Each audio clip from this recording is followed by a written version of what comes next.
ዋትሳፕ ላይ ወይ ቮይስ አድርግልኝ። ዱባይ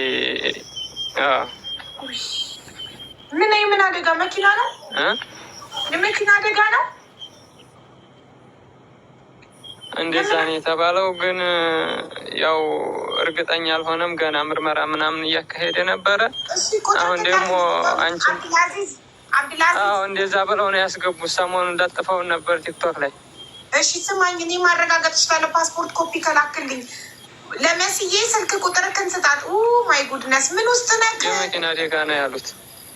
ምን ውስጥ ነው ያለኸው አብዱልአዚዝ? ለጆሮ የሚረብሽ ድምፅ አለ ከአንተ የሚመጣ።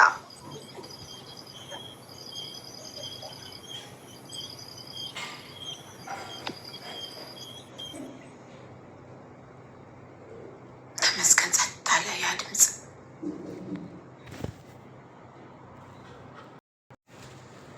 እንዲህ አይ ኮመንት እንኳን ካየና ከጻፈ ቁጥሩን ከላከ ለመስዬ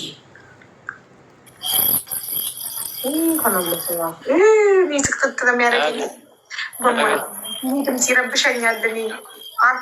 አብዱልአዚዝ ከስር ልኬዋል። ከኮመንት አይደለም በኢንቦክስ ነው የምትልክላት ለመሲ። አንድ ሚኒት ላድርግህ። ኔትወርኩ እምቢ አለኝ። ሚኒቱን ባረገው ይሄ ቆርኪ ቆርቆሮ ላይ ሲጥጥ ሲል አይነት ድምፅ በጣም ይዘገንነኛል። እኔ ሰውነቴን እንትን ነው የሚለኝ። የሰውነቴ ፀጉሮች ይቆማሉ። ስክት ይለኛል። ይሄ ቆርኪ ሰው ይዞ ቆርኪ ታውቃላችሁ? የለስላሳ ክዳን ቆርኪ ይዞ ቆርቆሮ ላይ እንደዚህ ሲጢጥ ሲያደርጉ ነው የምለውን ይደብረኛል። አሁን እኮ አልተመለሰም። ፖዝ ነው። ቁጥሩን የተቀበላችሁ የእኛ ቤቶቹ በውስጥ ላኩልኝ ጋይስ። መወታችሁ ልጁ መወጡት አይመስለኝም። አላየሁትም። ታካርጓል ግን እኮ እሱ እኮ አለ እኮ ገዝት ላይ እኮ አለ። ቁጥሩን እኮ ኮመንት ላይ ጽፈዋል። ለእኔ ላኩልኝ ጋይስ። ስክሪንሻት ካራስ ታታረጉ ሚዩት እንዳታረጉት። የለም ፈልጌ አጣ ወደ ላይ ወጥቼ ሄዶ መሰለኝ። ቁጥሩን በውስጥ ሊጽፍልሽ ሄዶ ነው መሰለኝ። ላይ ነው የእንቁራሪት ድምፅ ነው። ፊትሽ ምን ሆነሽ ነው? አሞኝ ታሞ ፊቴ ታሞ ነው። ይድናል። እጄ ስለሚበላኝ በእጄ ስለምነካው ነው እንጂ እስካሁን ድኖ ነበረ።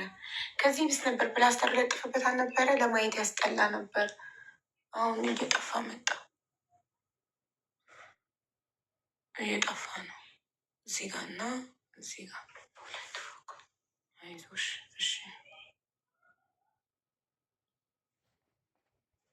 እነ ሳሪ ዛሬ እያጣሩ አልሞተም ኮማ ውስጥ ነው ብለዋል።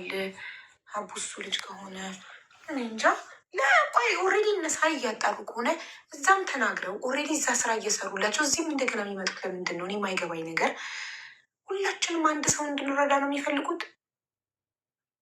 አልገባኝም። እኔ ሁሉም ሰው በአንድ ሰው ቢዚ እንዲሆን የሚፈልጉት ለምንድን ነው? ትናንትና ያለው በቃ አትጻፍ ኮመንት ላይ በቃ ወንድ ከያዝሽው ሚዩት አድርጊው። በቃ ከምትይው ለሚዩት አታደርጊው መስዬ። ከያዝሽው በቃ ላኪልኝ፣ ዋትሳፕ ላይ ላኪልኝ። የኢትዮጵያ ኮድ ጨመርሽ። የኢትዮጵያ ቁጥር ነው 09 ብሎ አይቼዋል። ሮጣብኝ እንጂ ላኪልኝ። ግዳው ቮይስ ላርግለት። የወንድሙን ፓስፖርት ኮፒ ላክልኝና ኤምባሲ ልኬ ላረጋግጥለት። ወደ ታሪካችን እንመልሳለን። አቡዬ የፍቅር ታሪክ አለኝ ነገ ነው ማሪ። አሁን የሆነ ታሪክ ጀምረናል። በጣም አሳስቦኛል። የልጅ ነገር ስለሆነ እናት አይደለው የልጅ ነገር አይሆንልኝ።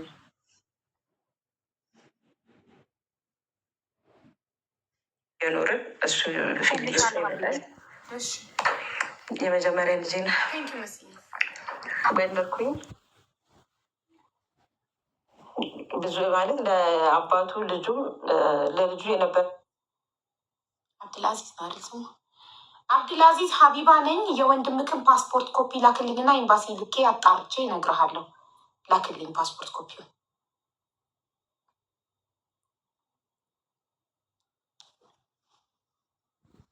ለየት ያለ ነበረ አባትና ልጅ። እሺ አሁን አየዋለሁኝ። እሺ ቁጥሬ ያላችሁ እንዳትወጣ ችግር የለውም። ቁጥሬ ያላችሁ ሰዎች እንደዚህ እያስገባችሁ ላኩልኝ። ደረሰኝ ለእኔ እኔ ወደ ዳጊ ፎርዋርድ አደርጋለሁ። አመሰግናለሁ በይልኝ። አቡዬ አመስግኝልኝ። እኔ እያመሰገንኳቸው ነው። ዶንት ወሪ ደውዬላቸው ምናምን እንጂ ምንም አያውቁም እነሱ። አያቴ ነች እናቴም አዝጌ ነበር እና ከዛ በቃ ሚሚን አዲስ አበባ አግኝተናታል እንደዚህ እንደዚህ ብላ እናቴ ስጠይቀኝ ወልጃለሁ አግብቻለሁ ብዬ አልኳት ለእናቴ። በቃ ምንም ማድረግ ስለማይችሉ ተመልሼ አልሄድም። ምንም ማድረግ አይችሉም። እዚሁ መኖር ጀመርኩኝ ከባለቤቴ ጋር። ይሰራል፣ በጣም ይሰራል፣ ጎበዝ ነው። 6 ዓመት ሲሞላው ሁለተኛ ልጄን ወለድኩኝ። ትንሹ ማለት ነው። በዛን ጊዜ በቃ ፈተናዎች የተደራረቡት በዛን ጊዜ ነበረ። ሁለተኛ ልጄ ላይ የመጀመሪያው ልጅ ላይ በጣም በቃ የሚገባው ነገሩ ላይ